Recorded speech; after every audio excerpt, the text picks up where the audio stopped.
하나님 말씀 요한복음 2장 1절에서 12절입니다. 요한복음 2장 1절에서 12절까지 교독하시겠습니다. 신약성경 144페이지. 제가 먼저 1절 보고 여러분들이 읽고 교독하겠습니다. 사흘째 되던 날 갈릴리 가나에 혼례가 있어 예수의 어머니도 거기 계시고 포도주가 떨어진지라 예수의 어머니가 예수에게 이르되 저들에게 포도주가 없다 하니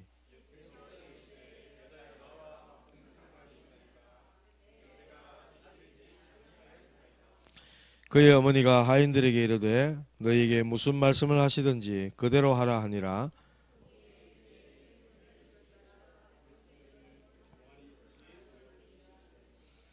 예수께서 그들에게 이르시되 항아리에 물을 채우라 하신즉 아기까지 채우니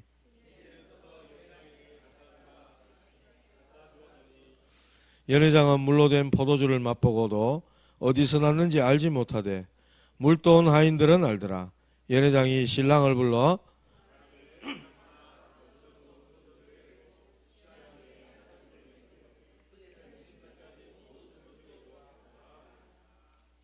예수께서 이 첫 표적을 갈릴리 가나에서 행하여 그의 영광을 나타내심에 제자들이 그를 믿으니라.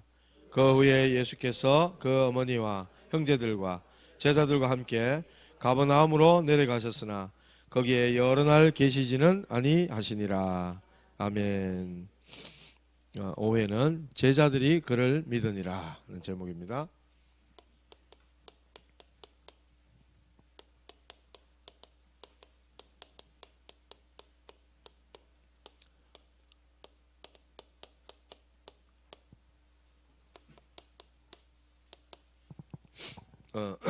우리 인간은 영적 존재입니다. 그래서 영적인 축복을 받아야 돼요. 영적 존재인 우리 인간. 하나님의 영적인 축복을 받아야 되죠. 영적인 축복을 받는 그것이 바로 예수 그리스도를 통해 하나님 만나는 것입니다. 이게 최고 축복인 거예요. 죄 사함 받고 모든 사단과 지옥 운명에서 해방되어지고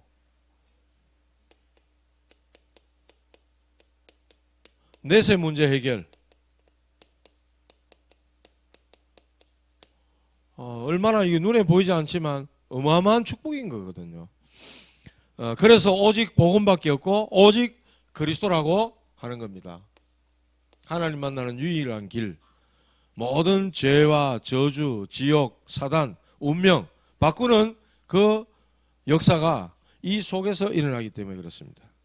우리가 공부 많이 하고 돈 많이 벌고 성공해서 이 문제가 해결되는 게 아니거든요. 하나님 살아계십니다.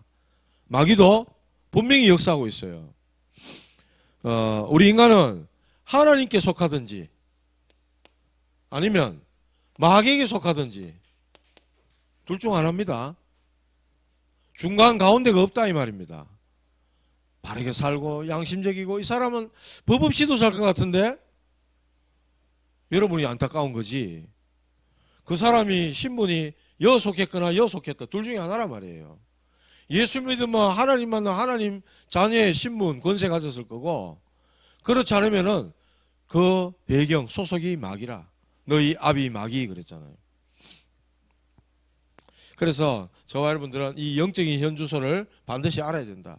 우리가 어디에 속했냐 알고 있어야 된다는 겁니다. 오늘 이 말씀에 보니까 유대에 결혼은 정혼이 있고 결혼이 있어요. 정혼식 하는 거는 결혼을 약속하는 거. 그래서 정혼식 하고 나서 1년 후에 결혼식을 한대요. 예수님의 아마 친척이 결혼을 하는 거 봅니다. 예수님께서 여기에 초청함을 받으신 거예요. 결혼은 뭐죠? 인생 중에 있어서 어떻게 보면 가장 기쁘고 복된 날이 결혼입니다. 저는 결혼 못할 줄 알았거든. 연애 한번 실패하고 나서 나 장가 못 갈 것 같다. 좀 그랬어요. 저는요. 자신도 없고 좀 그랬어요. 내 모든 상황, 형편, 뭐 기능, 실력 모든 거 다 봤을 때 안 되겠다 이런 마음 가졌어요. 저를 건져주셔서 고맙습니다. 예. 유대 결혼식에 절대로 빠질 수 없는 게 있는데 뭐냐? 포도주예요. 포도주. 시편 104편 15절에 보면 우리 사람의 마음을 가장 기쁘게 하는 상징적인 게 포도주다 이랬어요. 사람을 아주 기쁘게 하는 기쁨의 상징, 이거를 포도주다 이렇게 이야기하고 있어요. 그래서 포도를 수확할 때 농부들이 노래를 부르고 기쁨으로 즐거움으로 포도즙을 만들었다 그래요. 여기는 물이 귀하잖아요. 그렇기 때문에 포도즙을 숙성시켜서 이거를 물처럼 이렇게 마시기도 했다는 거예요. 유대인끼리 하는 말이 있어요. 결혼식에 신랑 신부는 빠져도 포도주는 절대 빠지면 안 된다. 이런 말이 있을 정도라는 겁니다. 그러면 얼마나 이 포도주가 그들 잔치에 있어서 중요하다 하는 걸 알겠죠. 자, 여기서 우리 윤리적이고 도덕적이고 유교적인 거, 어때 예수 믿는 것들이 술 그런 거 다 없애고 일단 유대의 풍습과 모든 이 문화가 그렇다는 거예요. 그걸 이해를 하셔야 된다고. 뭐 교회 예수 뭐 개나놓고는 뭐 그것까지 마시고 성경에 나오는 이야기잖아요. 성경에는 부끄러운 이야기, 참담한 이야기, 비참한 이야기, 하나님 떠나서 한없이 무너질 수 있는 인생에 대한 이야기들 하나도 안 빼고 다 기록하거든. 그런 중에 잔치집에 큰 기쁨을 상징하는 것은 포도주다. 근데 가장 즐거워야 될 이 잔치집에, 이 결혼식에 포도주가 떨어져 버린 거예요. 그러니까 어떻게 보면 이 잔치는 중단된 거야. 흐름이 끊어져 버린 거 있잖아. 왜? 우리 그렇잖아요. 뭐 어디 가면은 뷔페처럼 음식이 막 일어나오는데 쫙 나와야 되지. 우리 한국 사람 성격에. 나오다가 또 끊기 보면은 이 먹다가 이 흐름 끊어지면 어때요? 찐맛이잖아. 쫙 먹어줘야 되는데. 그런 것처럼 잔치집에 포도주가 딱 끊어지니까 흐름이 딱 중단돼 버린 거예요. 이게 우리 포도주가 떨어진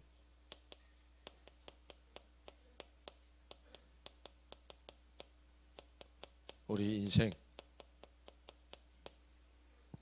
모자라고 부족한 모든 기쁨과 즐거움을 하루아침에 다 잃어버린 것과 같은 거죠. 포도주가 떨어져 버렸어.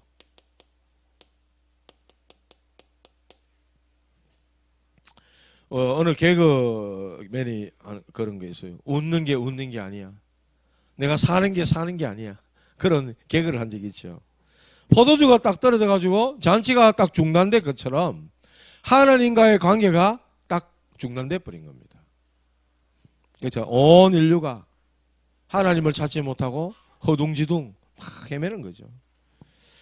저는 빵도 안고 드는 걸 좋아합니다. 안고 없는 찐빵은 뭡니까? 한마디로 맛없잖아요. 맛없어요. 속 없는 만두 맛없어요. 그 만두 속이 그 찐빵 안에 안고가 아주 맛있게 들어있어야 맛이 있는데 이게 없으니까 마치 인생이 참 맛이 없는 거예요. 하나님을 떠난 인생, 포도주가 끊어져 버린 인생, 참 인생의 맛이 없어진 것 같은 그런 인생이 돼버린 거예요. 아니 목사님 나가보시오. 맛집이 얼마나 많은데 요즘 막 유튜브 캐가 먹방하고 이래가 막 얼마나 맛있게 먹는데 간식도 많고 풍부하고 그거 먹을 때 맛있죠. 그거 먹을 때 잠시는 우리의 이 뭡니까 식욕을 막 자극하고 저 먹방 뭐 먹고 싶잖아 나도 그죠? 나도 먹고 싶어요. 그거 말고 인생의 참된 맛, 인생의 참된 그 참맛 그걸 다 잃어버렸다는 거예요. 왜 그렇습니까? 세 가지 근본 문제 세 가지 마귀에게 속아서 우리 소율이가 캤잖아요. 하나님 말씀에 불순종하는 죄를 짓고 행복의 근원이신 하나님을 떠나버렸잖아요. 그래서 하나님과 중단된 겁니다. 하나님과 관계가 끊어져 버린 겁니다. 영적인 죽음. 그러니까요, 어떻게 됩니까? 모든 재앙, 저주가 관계가 끊어짐으로써 모든 재앙과 저주가 다 찾아오는 거예요. 이 하나님 떠남으로써 일어나는 문제들. 돈 벌고 성공하고 이 모든 것들이 오히려 재앙을 불러오고 저주를 불러오게 되는 그런 경우도 있다니까요. 왜 그렇습니까? 아비가 막이라, 배경이 지옥 배경이라 어쩔 수 없는 거예요, 이거는요. 그래서 뭘 해도 부족하고 모자란 거예요. 뭘 해도. 계속되는 문제들이 끊임없는 거예요. 건강 문제, 어떤 사람에게는 경제 문제, 어떤 사람에게는 학업과 진로, 취업에 대한 문제, 어떤 사람에게는 인간관계의 문제, 뭐 좀 살만한데 이런 게 계속 오는 거예요. 그래서 결혼해요. 가정을 가져봐. 가정 문제. 애도 낳아봐. 그 자식 문제. 끊임없는 거예요. 끊임없는 거예요. 어떤 사람은 또 사업에 대한 문제. 끊임없이 인생에게는요, 뭘 해도 모자라고 뭘 해도 부족한 이런 문제들이 계속된다는 거예요. 하나님 떠난 인생은 그런 거예요. 자, 이런데 잔치집에 이제 말하자면 어려움이 찾아온 거죠. 이때 마리아가 하인들에게 무슨 말씀을 하시든지 그대로 하라. 이렇게 하인들에게 부탁을 합니다. 5절에 나오죠. 그의 어머니가 하인들에게 이르되 너희에게 무슨 말씀을 하시든지 그대로 하라 이랬어요.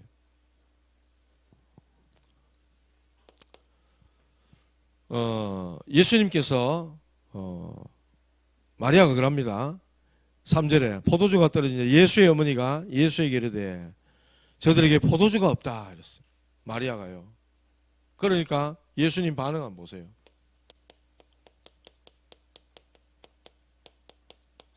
예수님 뭐라 그럽니까? 2장 4절에 여자여 나와 무슨 상관이 있나이까? 내 때가 아직 이르지 아니하였나이다 이렇게 얘기합니다. 우리나라 이 성경을 이렇게 해놔놓으니까 어떻게 엄마 보고 어머니 보고 여자여 이렇게 하나. 그런데요, 이거 원어적으로 해석해 보면은 굉장한 극존칭을 쓰는 거래요. 아주 존칭어로서 쓰는 말이 여자여 이렇게 표현하는 거래요. 상대를 아주 높여서 부르는 말이라 그래요. 예수님이 내 때가 아직 이르지 아니하였습니다. 이 말은 나는 인류의 문제를 해결하러 십자가에 죽으러 왔는데 포도주 떨어진 게 나하고 무슨 상관이 있습니까? 이렇게 말씀하시는 거라고요. 그런데 마리아는 예수님을 직접 잉태하고 예수님을 낳은 육신적으로 예수님의 어머니입니다. 예수님 임신할 때 수태고지를 받았잖아요. 천사들로부터. 가브리엘 천사가 와가지고 아들 낳으리니 이름을 예수라 하라. 성령으로 잉태될 것이라고 다 알려줬어요. 마리아 그걸 알아요? 몰라요? 알고 있잖아요. 자기 남편 목수 요셉과 정혼을 했지만은 요셉과의 관계를 통해서 태어난 아들이 아니고 성령으로 잉태될 것을 천사가 미리 말해줬고 그 아들의 이름은 예수라 해라. 그들의 백성들의 죄를 구원하기 위해서 구원자라고 이름까지 다 이야기해 줬어요. 그걸 알아요? 몰라요? 마리아는 알고 있단 말이에요. 딴 사람 몰라도. 마리아는 압니다. 그렇기 때문에 이분이 누구라는 것을 누구보다 잘 알죠. 메시아로 오셨다는 것을 알고 있는 거예요. 이분이 바로 그리스도라는 걸 알고 있는 거예요. 그런 믿음이 있기 때문에 예수님에게 포도주가 없다 하면서 예수님에게 맡기는 겁니다. 그랬더니 예수님은 내 때가 아직 이르지 아니했다고 말씀하시는 거예요. 그런데요, 예수님은요, 우리 오늘 읽기 전에 말씀처럼 그 무화과나무 밑에 누구예요? 나다나엘을 참으로 이스라엘 사람으로 속에 간사한 것이 없다 하면서 예수님이 이미 다 알고 계셨잖아. 예수님은요, 저 앞에 있는 사람 딱 보고 아는 거예요. 왜? 하나님이시잖아요. 이 집에 포도주가 떨어진 거 예수님 모를까요? 이거 해결할 수 없을까요? 하나님은 다 알고 계시고 다 하실 수 있는 분이에요. 우리의 모든 문제를 다 알고 계십니다. 그래서 문제를 해결하실 수 있는 분에게 맡겨야 되는 거야. 문제를 해결하실 수 있는 그분에게 찾아가야 되는 거예요. 제가 전에도 말씀드렸잖아. 시계가 고장나면 어디 가야 됩니까? 시계방으로 가야 되는 거예요. 슈퍼마켓 가가 해결될 문제 아니에요. 네?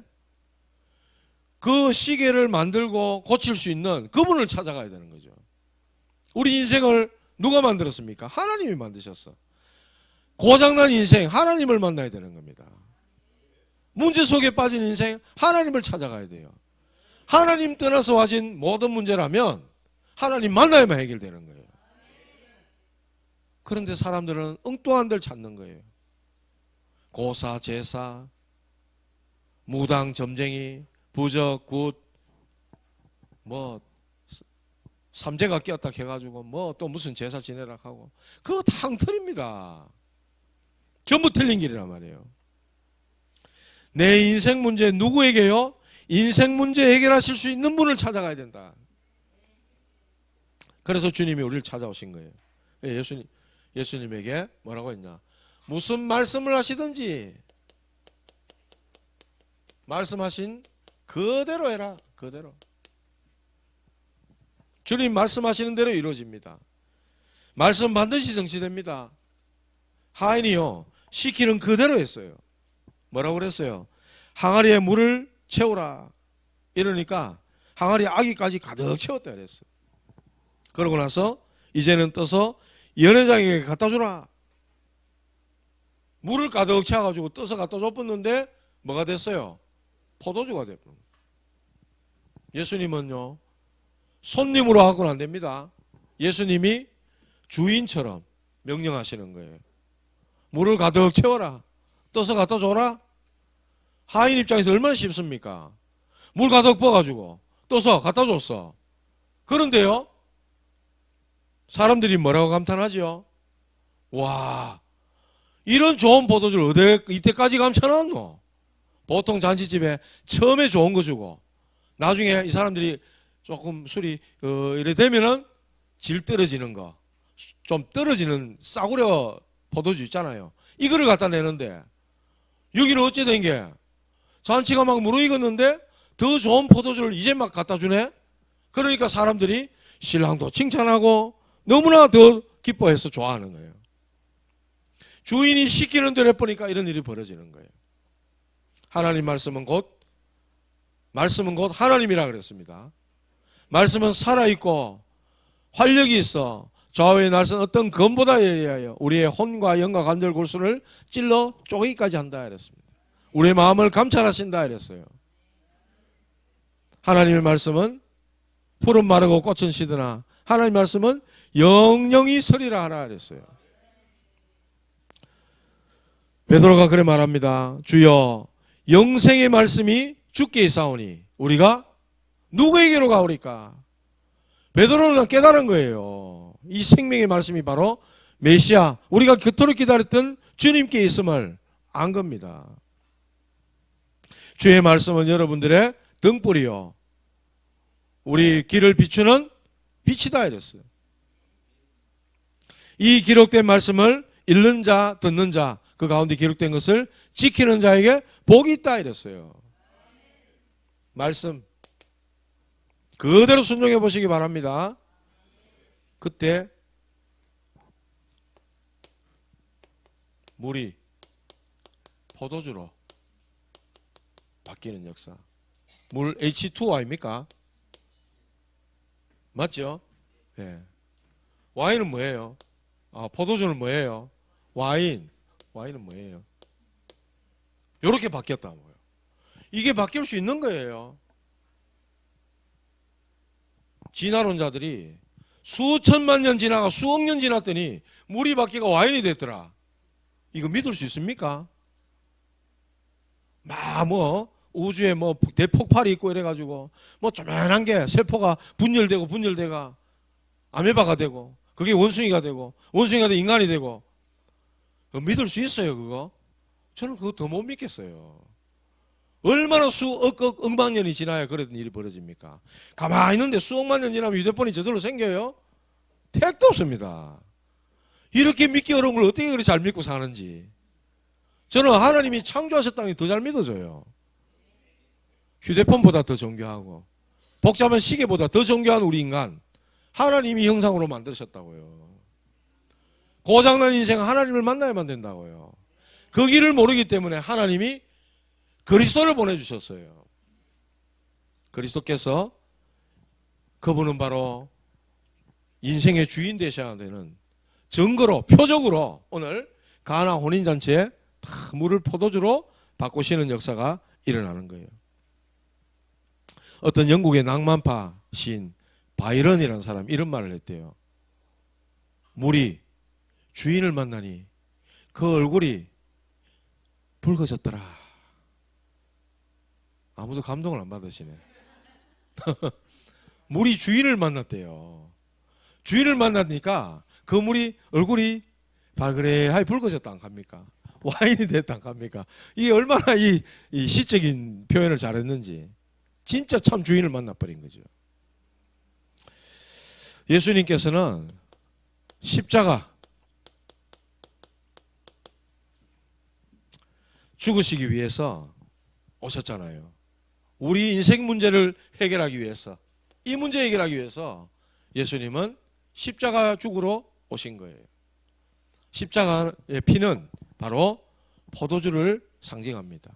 포도주는 바로 예수님이 흘리신 피를 상징하는 거예요. 그래서 예수님이 제자들에게 나를 기념하라 하시면서 성찬 예식에 떡과 잔, 그 잔은 바로 포도주, 와인을 말씀하는 거예요. 예수님 흘린 피를 기념하라는 거예요. 예수님의 보혈로 우리가 믿으면서 예수님을 기념하는 것이죠. 그래서 물이 변해가 포도주가 된 이 표적, 이것이 바로 십자가 사건, 주님이 흘리신 보혈, 그 희생을 예표하고 있는 거예요. 그래서 제일 첫 번째 표적으로 예수님이 이 가나 혼인잔치집에서 물을 포도주로 바꾸시는 이 일들을 이루신 거예요. 하나님의 아들 예수께서 피 흘려 죽기까지 우리를 사랑하셨다. 사도 요한은요, 요한복음에서 일관되게 이 복음의 내용을 계속해서 얘기하는 거예요. 하나님이신 그분이 오셔서 우리의 죄를 대속하시고 우리를 구원하셨다. 그 내용을 계속해서 얘기하는 거예요. 복음을 증거하는 겁니다. 자, 언제 이게 바뀌느냐? 예수님이 주인 되셔야 됩니다. 주인 되셔야 됩니다. 손님으로 와 계셔갖고는 이 재창조잖아요. 이거예요. 재창조. 물을 어떻게 포도주를 바꿉니까? 마술사들이 쓱 그거 다 눈속임이지. 마술사들 하는 건 눈속임. 예수님은 진짜예요. 진짜. 진짜로 바꿔버리는 거죠. 왜? 창조주시기 때문에 이렇게 하실 수 있는 능력을 갖고 계신다. 사람으로는 할 수 없으되 하나님은 하실 수 있느니라. 죽은 자도 살리고 없는 것도 있게 하시는 하나님, 말씀으로 천지를 창조하시는 하나님, 물 보고 포도주로 그거 왜 못하겠어요? 예수님이 간단한 아무것도 아닌 거지. 하나님은. 그러니까 이 11절에 제자들이 그를 믿으니라 이렇게 나와요. 제자들이 그를 믿으니라. 말씀 맺습니다. 가장 기뻐해야 될 결혼식 잔치에 포도주가 떨어졌다. 어떤 면에서 어려움이고 인생에 결핍된 모자란 부분이잖아요. 이 상황이 문제 해결된 것은 오직 주님의 말씀이었다는 거예요. 말씀하신 그대로 되었다는 거예요. 무슨 말씀하시든지 그대로 하라. 그래서 순종했더니 이런 역사가 일어나 버리는 겁니다. 이 첫 표적은 인생에 있어서 뭐가 가장 중요한 것인지를 예수 그리스도를 통해서 보여주시는 거예요. 아, 예수님이 인생에 진짜 참 주인 되셔야 되는구나. 손님으로 와서는 되지 않는구나. 그걸 보여주시는 거예요. 제가 그랬잖아요. 찐빵에는 뭐가요? 앙코가 들어야 맛있어요. 애기에게는 누가? 엄마가 있어야 되는 거예요. 잔치집에는 뭐가? 포도주가 있어야 되는 거예요. 우리 인생에 누가 계셔야 돼요? 예수님이 주인 되셔야만 되는 거예요. 우리 사람에게는 복음이, 그리스도의 말씀이 그 무엇보다 필요한 겁니다. 결혼은요, 잔치집, 결혼식. 결혼은요, 동거잖아요. 함께. 요즘은 뭐 별거 뭐 많지만은 뭐 졸혼 이런 것도 있고 뭐 저거 마음대로 막 하잖아요. 하나님 떠나니까 저거 마음대로 하는 거예요. 결혼식 때 다 서약하고 약속하고 다 해놔놓고는 살아가면서는 서로 마음에 안 든다고 저거 마음대로 해봅니다. 하나님 떠났으니까 마귀가 입이니까 자기도 하고 싶은 대로 하는 거죠. 이런 말에 상처받지 마십시오. 예, 상처받지 마시고 원리가 그렇다는 걸 제가 말씀드리는 거잖아요. 동거 함께. 그리스도 그분은 전능하신 하나님이십니다. 그 하나님 우리와 함께 하시겠다는 거예요. 어떻게? 주인으로 함께 하시겠다. 그렇게 된다면 그리스도로 풍성하게 되는 거예요. 도둑놈은 도둑질하고 죽이고 멸망시키기 위해 왔지만 나는 양으로 생명을 주기 위해 왔고 더 풍성히 주려 함이니라 그랬어요. 우리에게 구원과 기쁨을 주시는 분, 우리에게 쓸모없는 인생이 가장 가치 있는 인생으로 하나님이 축복하시는, 이게 바로 가나 혼인잔치에 우리에게 주시는 중요한 말씀이 되는 거예요. 복음의 말씀이 들어가면은 가장 가치 있는 인생 되는 겁니다. 세상 성공한 것 같고 엘리트고 잘 나가고, 그러나 이 복음을 모른다, 복음이 없다, 하나님 없이 살아간다, 세상 가장 불쌍한 사람입니다. 성경에 나오잖아요. 부자와 거지 나사로. 맨날 잔치에 맨날. 포도주도 마셨겠지. 많은 사람들 불러가 맨날 맛있는 음식 대접하고, 그 집에 거지 나사로 맨날 얻어먹었다 그러잖아요. 그런데 마지막 날에 보니까 맨날 부자, 맨날 잔치하던, 맨날 파티하던 이 부자는 지옥에 가 있고, 그 부잣집에서 얻어먹던 거지 나사로는 천국에 갔다. 뭐가 더 좋으냐? 예수님 그걸 말씀하는 거거든요. 살아있는 동안에 저렇게 맨날 배부르게 기름진 거 먹다가 죽어서 지옥 가면 무슨 소용이 있냐? 그 말씀하는 거예요. 부자들은 다 지옥 가고 거지들은 천국 간다? 그거 아닙니다. 그 성경을 누가 그래 해석합니까? 예. 사는 날 동안에 아무리 잘 먹고 잘 살아도 호의호식해도 죽어서 지옥 가면 무슨 소용이 있겠냐? 이 땅에 사는 동안에 좀 고생하고 어렵게 힘들어도 그럴 필요도 없지만 사실은 그리스도께서 풍성히 주려 하심이라 그랬기 때문에 그 말씀을 믿고 우리가 말씀 그대로 순종하면은 하나님 우리를 축복하시겠다 그랬는데 풍성하게 누리다가 영원한 천국에 간다. 그게 더 좋은 거 아닙니까? 저와 여러분들에게 복음이 말씀이 들어가면 가장 가치 있는 인생 되는 것입니다. 그래서 내 인생의 주인이 되신다면 하나님이 하시는 놀라운 재창조의 역사가 반드시 일어나게 되어 있는 것입니다. 오늘 말씀이에요. 저와 여러분들이 이런 가장 가치 있는 언약을 붙잡고 제자들이 그를 믿으니라 믿고 끝까지 순종하며 언약의 여정을 따라가는 저와 여러분들 되시기를 주님의 이름으로 축복합니다. 기도하겠습니다. 하나님께 감사드립니다. 하나님, 우리 인생을, 아무 의미 없고 가치 없던 우리 인생을 하나님 가장 가치 있도록 축복하신 은혜를 감사드립니다. 하나님, 우리에게 참 주인 되셔서 물이 변하여 포도주가 되어 그 잔치집의 분위기와 그 흥이, 그 인생에 풍성한 은혜와 축복이 넘치는 것처럼 하나님 우리 인생을 풍성케 하여 주시옵소서. 모든 영광이 하나님께 돌아가는 우리의 남은 생애가 될 수 있도록 인도하여 주시옵소서. 예수님의 이름으로 기도하옵나이다. 아멘.